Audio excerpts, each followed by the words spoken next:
hace un Santo Rosario porque es una oración que la Virgen ha dado en muchísimas apariciones aprobadas por la Iglesia y porque ha demostrado tener una eficacia muy grande, ya que en el Rosario nosotros nos unimos a María y con ella contemplamos el misterios más importantes, los pasajes más lindos del Evangelio.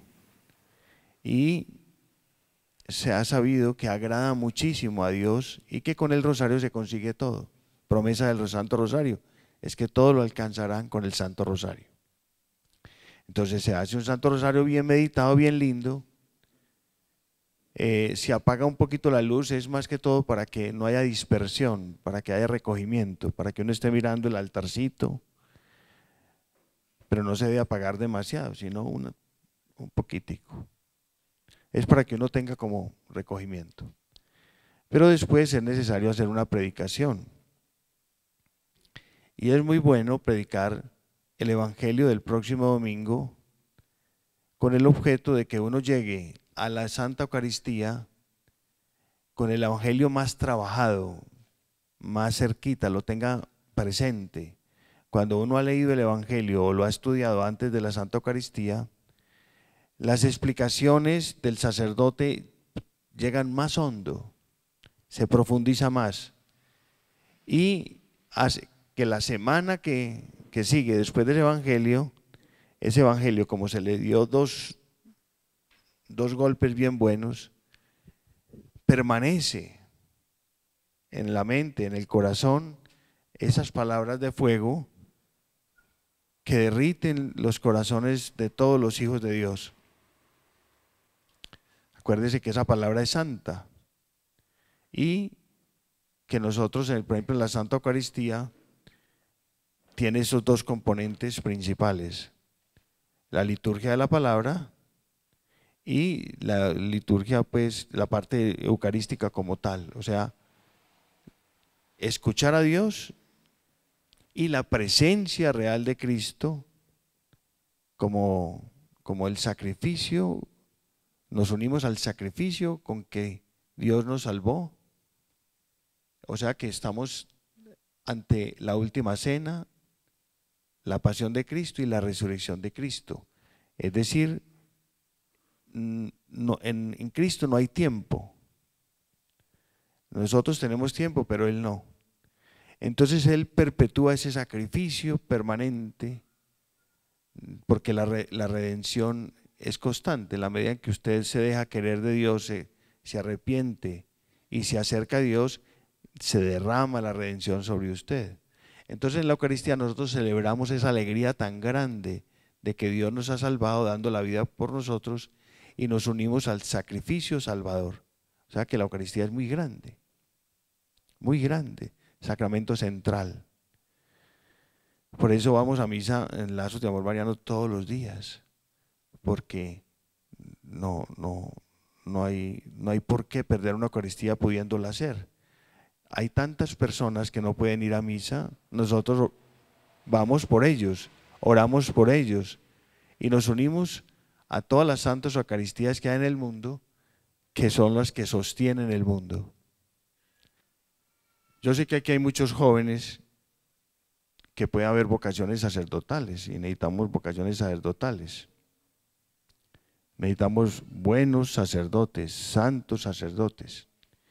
Y el tema sacerdotal es un tema muy grande, porque el sacerdocio es un regalo de Dios para el mundo, que tal vez nosotros no hemos valorado lo suficiente y además se han oído muchas noticias de sacerdotes que han caído en homosexualismo, hasta obispos, cardenales, de todas esas cosas, en pederastia.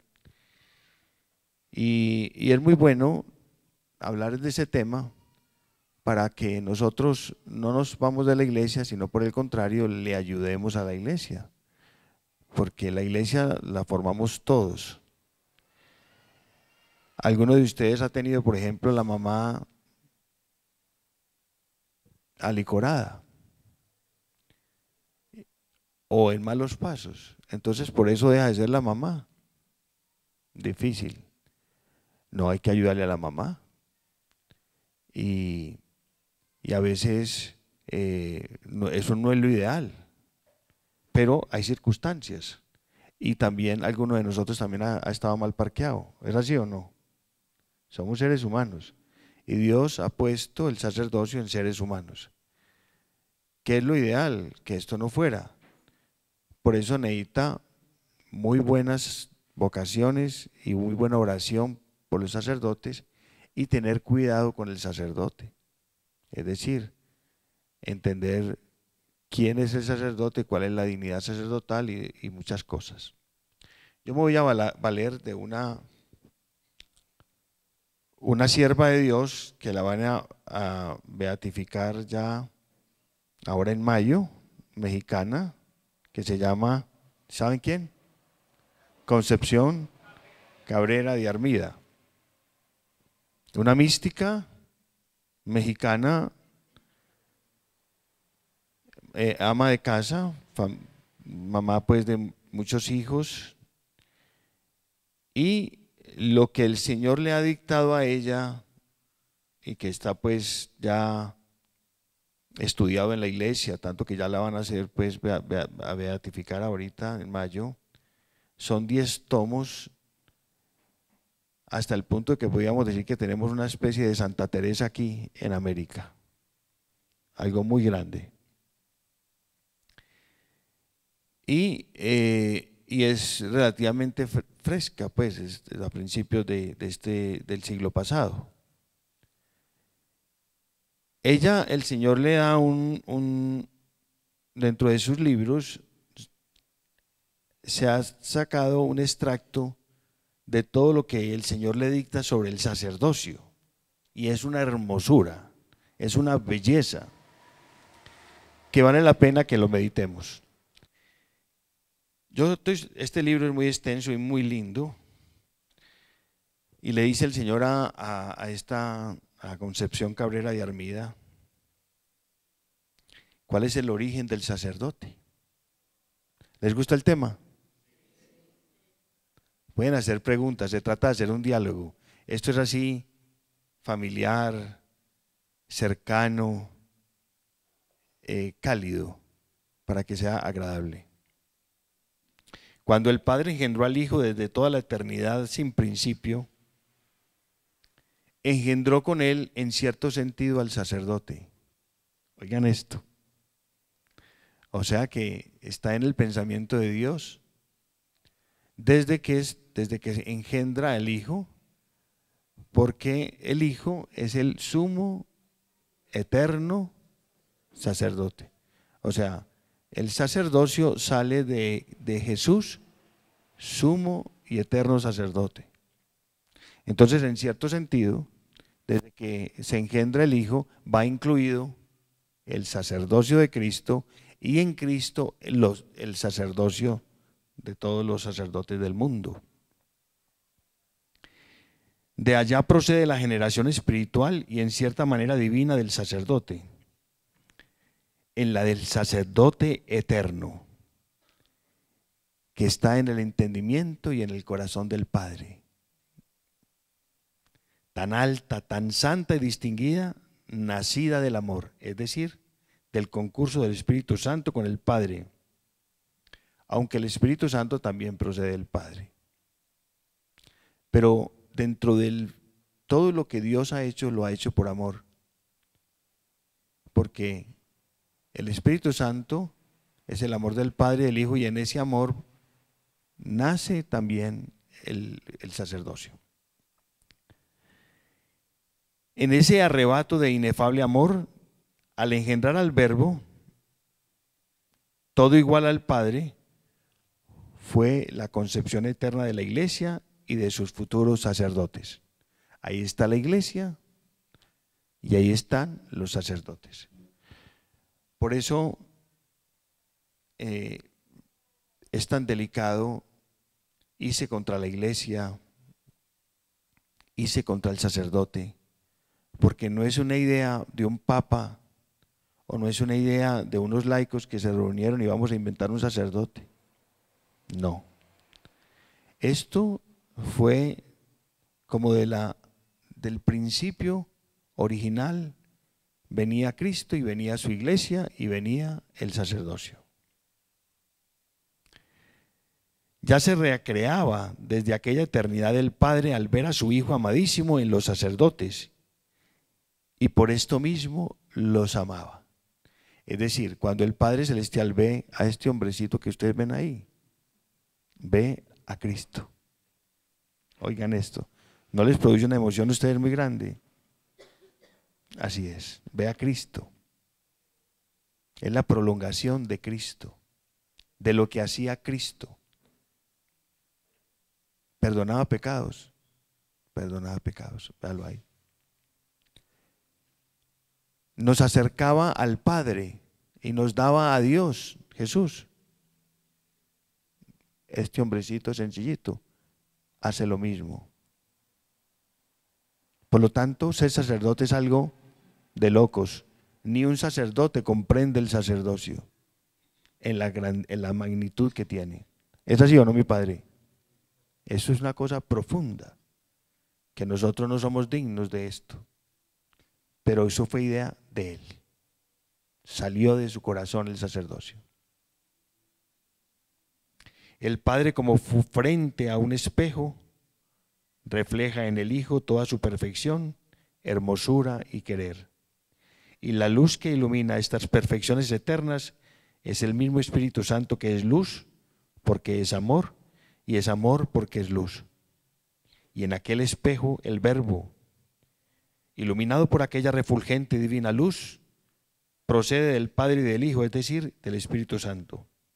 Sonreía el Padre al contemplar a sus sacerdotes santos, como nacidos, como transformados en lo que Él más ama, en lo único que ama, en el Verbo, en donde todas las cosas ama. Impresionante. Ya se verá si las vocaciones sacerdotales pueden tener origen más alto, más santo, más perfecto, engendradas por el Padre eternamente al engendrar al Verbo, que lo reproducía en todos sus esplendores, en toda la pureza, la fuerza y el amor infinito de la divinidad. En Dios el futuro es presente, y el Padre veía al Verbo reflejado en su iglesia, que lo poseería, y veía además a una todas las jerarquías eclesiásticas, cuyos principios en la tierra es el sacerdocio, pero cuyo principio divino es la Trinidad Santísima, de quien proceden. Es decir, está el sacerdocio, pero el obispo es un sacerdote, los cardenales son sacerdotes y el Papa es un sacerdote. Entonces, toda esa jerarquía la veía ya el Padre. Por eso la jerarquía es una cosa muy importante, porque es orden, es sabiduría, es lo que permite que se sostenga un magisterio, unos principios que se han estudiado desde siempre. Por ejemplo, ustedes dirán, ¿cómo se hace el credo? ¿Quién inventó eso? Creo en Dios Padre Todopoderoso, creador del cielo y de la tierra. Creo en Jesucristo, su único Hijo, nuestro Señor. Y todas esas cosas que empezamos a decir en el credo. Tanto en el credo de Nicea Constantinopla como en el credo de los apóstoles. Hay cosas muy profundas. Y es como la sabiduría de la iglesia que con los años ha ido incorporando esos principios, esos dogmas. ¿Y eso a quién se lo debemos? A la iglesia. Y si no, estaríamos metidos en la grande, cada cual haciendo lo que le dé la gana. Muy horrible. Y si ya veía también la Santísima Trinidad todos los defectos e ingratitudes de los suyos, el Padre también veía la belleza del sacerdocio, pero veía los defectos de sus sacerdotes. Y sin embargo, fundó la iglesia. Él veía que los sacerdotes iban a fallar algunos, y sin embargo no se arrepintió y fundó la iglesia y dio al mundo los sacerdotes. ¿Por qué? Por su amor. Porque su amor es más grande que todo. Porque el amor es Dios y porque su caridad es infinita. Porque su ser es darse, comunicarse, difundirse. Porque las almas, imagen de la Trinidad, tienen tal atracción para la Trinidad misma que las ama con pasión infinita, con pasión de un Dios. Es decir, miren, es más grande el amor de Dios. Y en ese amor que es misericordia, perdón, no podemos impedir que las personas sigan amando, conozcan al Padre, conozcan el Evangelio, porque uno falle. Si nosotros simplemente diríamos, no, no más sacerdotes, impediríamos que el amor del Padre se siguiera dando en el mundo. ¿Me comprenden esto? Sería una barbaridad. No. O porque una mamá falle, nosotros vamos a no volver a tener hijos, ni volver a casarnos, ni volver a ver familias. No. Se perderían muchos niños del amor de un padre y de una madre. Así, el sacerdocio, en él se da el amor del Padre para todos nosotros. Ellos, todos nosotros, hemos tenido que tener contacto con muchísimos sacerdotes. Y muchos sacerdotes nos han dado a Cristo y nos han confesado miles de pecados. Nos han perdonado Cristo a través de ellos. El bautismo, la confirmación, el matrimonio. Cuando se ha muerto una persona, ¿a quién llamamos? Al sacerdote.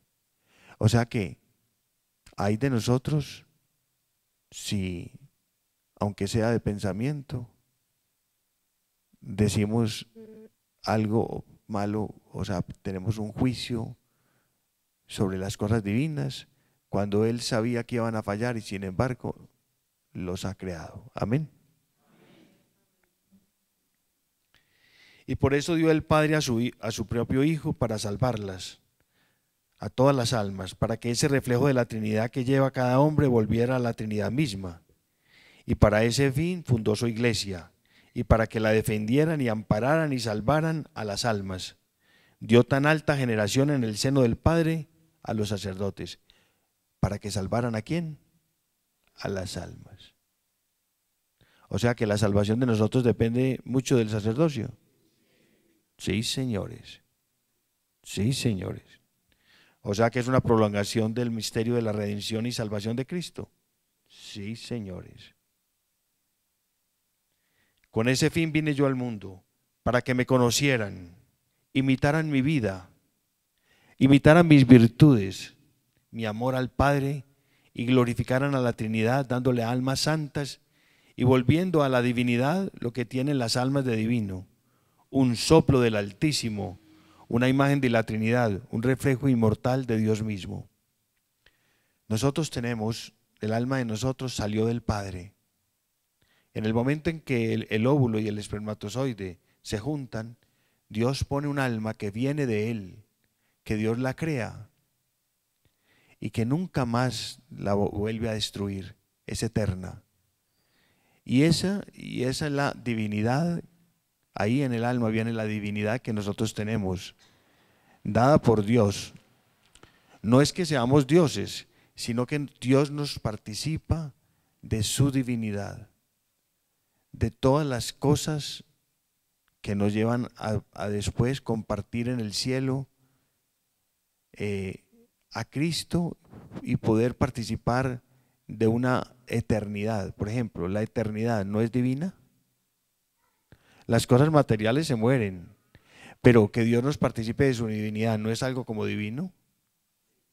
Que Él nos participe de su amor eterno y que podamos amar siempre eternamente, grande, y que la muerte no existe, como no existe la muerte en Dios. ¿No les parece que es una participación divina? Y de su pureza, y del entendimiento, y para comprender muchas cosas. No somos pues como animales, sino que Él nos participa de cosas que alcanzamos a entender por la fe y por el Espíritu Santo, y que después en el cielo comprenderemos más profundamente. Eso es una locura.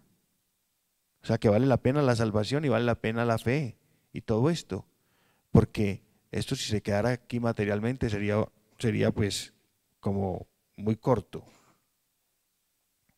Por eso valen tanto las almas, por venir de la Trinidad, para volver después a ella y glorificarla eternamente. Pero para salvar y santificar esas almas, creé a mis sacerdotes, y engendrados por el Padre, nacieron en mi corazón por el amor, es decir, por el Espíritu Santo. En el entendimiento del Padre fueron engendrados eternamente, y cuando el Verbo se hizo hombre, en su corazón nació la iglesia, y en ese costado abierto por la lanza tuvieron su cuna los sacerdotes de la iglesia, siglos antes anunciada, pero cuyo principio fue mi sacrificio de la cruz en lo alto del Calvario a la sombra de María. Muy bien, esto sigue así hermosísimo, pero como tenemos tan poco tiempo, yo voy a tener que saltar a otro aspecto. Dice el Señor a Concepción: para llevar a cabo mis planes de santificación personal, mis sacerdotes deben ante todo conservar a todo trance la pureza de sus almas. Oiga esto, ¿la qué?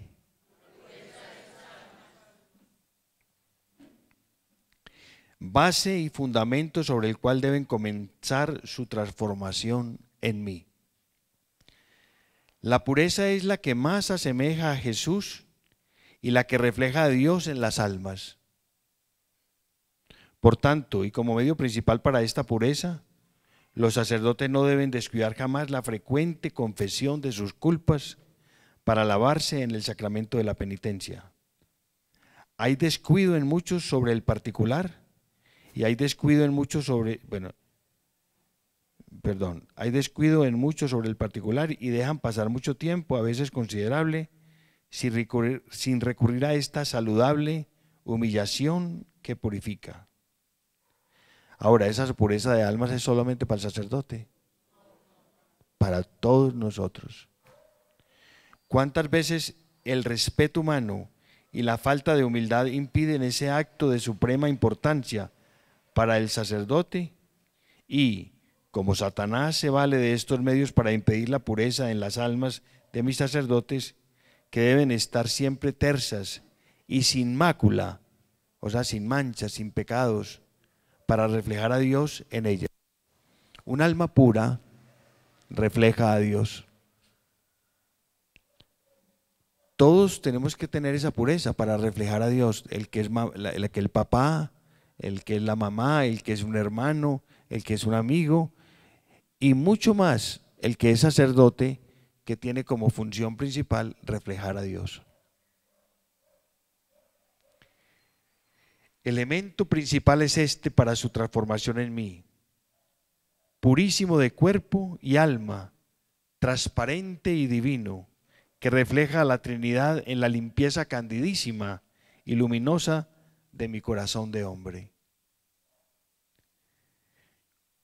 O sea, cuando un sacerdote es de recta intención, limpio, nosotros vemos a Cristo en él.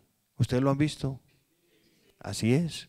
Y eso lo inventó Dios y lo permite Él. ¡Qué belleza! ¿Cuánto insisto en la pureza de mis sacerdotes? Porque la Trinidad no se refleja sino en el cristal, sin mancha de una conciencia y un alma pura. La basura lastima sus miradas, el pecado las rechaza y solo la pureza las atrae, porque Dios es pureza. Y si pido al común de las almas la limpieza de corazón para comunicármeles, o sea, que Él la pide a todos. La pureza de corazón la pide ¿a quién? ¿Cuánto más la querré de mis sacerdotes, que no por ser sacerdotes dejan de ser tierra y de andar entre la tierra? Deben también mis sacerdotes, vean eso tan impresionante, que no por esto, ¿cómo es? Y que no por ser sacerdotes dejan de ser tierra y de andar entre la tierra. Deben también mis sacerdotes, si quieren santificarse, tomar y tener un director santo. Nada más fácil en mis sacerdotes que acostumbrarse a mandar, que el sentirse superiores a los fieles.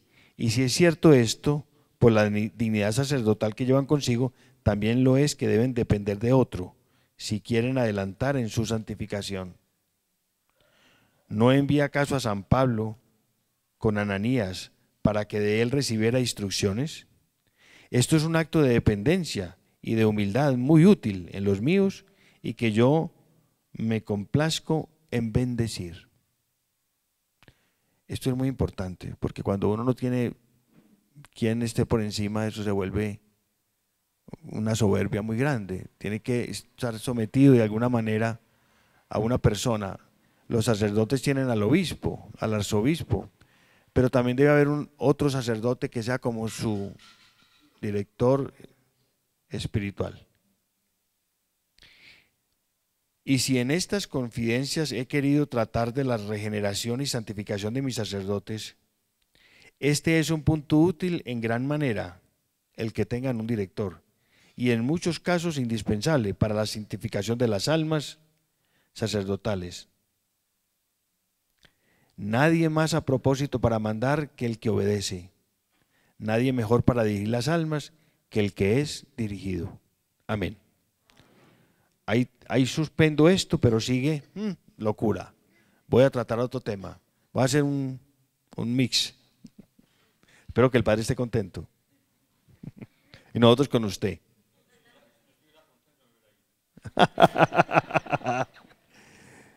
Vea cómo, bueno, sigamos.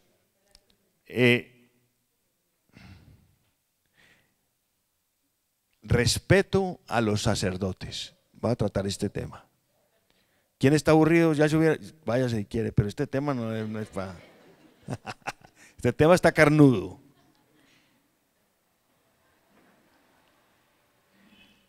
Hasta para el respeto que deben tener los fieles sacerdotes, es conveniente su transformación en mí. El sacerdote que por su dignidad se eleva sobre el común de las demás gentes. Oigan, la dignidad del sacerdote se eleva sobre el común de las demás gentes.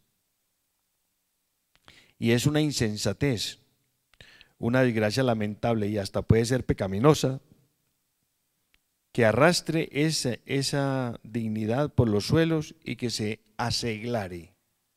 ¿Qué quiere decir aseglare? Que se vuelva como un seglar.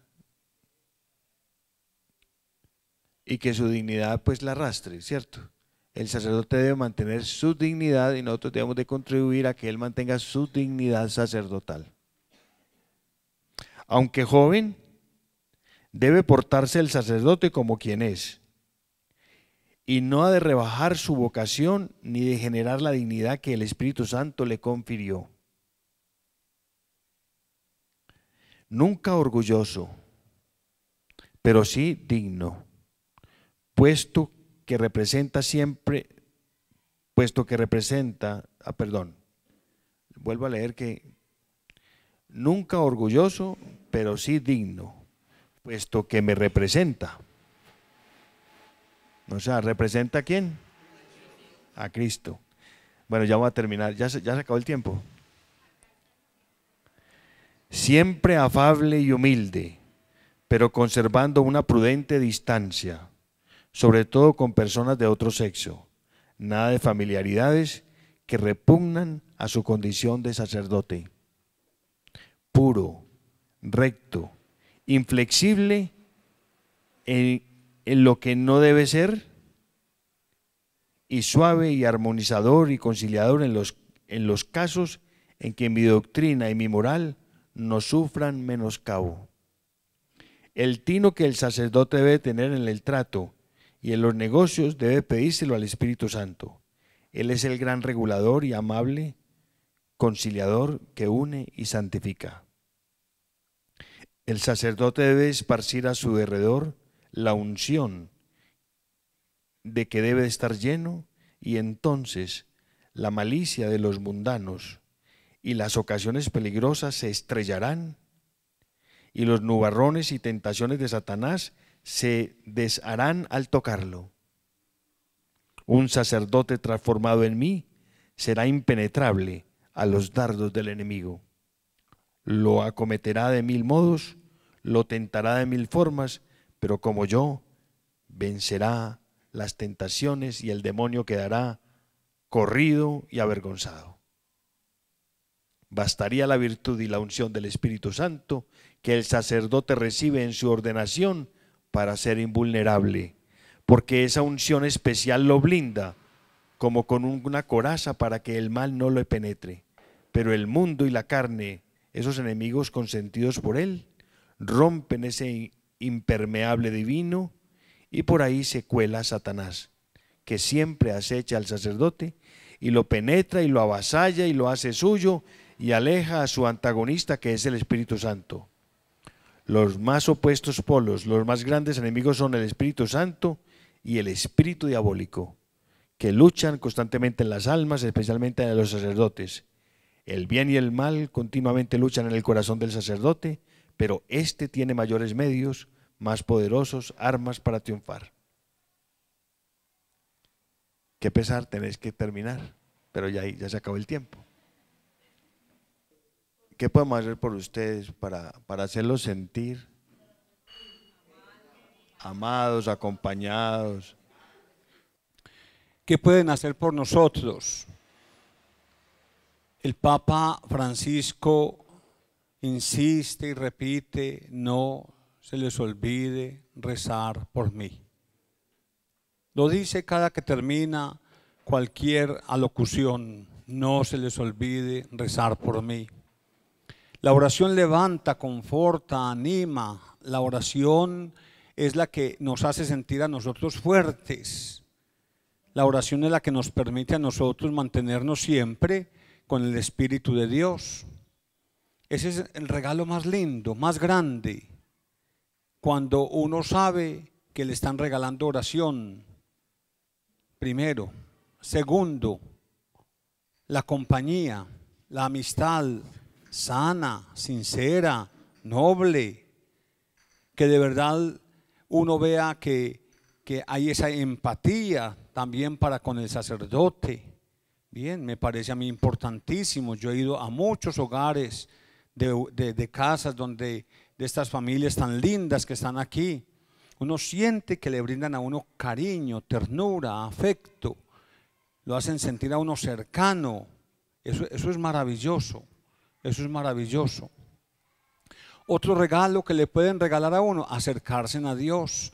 Nada más feliz para un sacerdote cuando ve la comunidad en torno a los sacramentos, en torno a Jesucristo, cercanísimo a la Santísima Virgen María.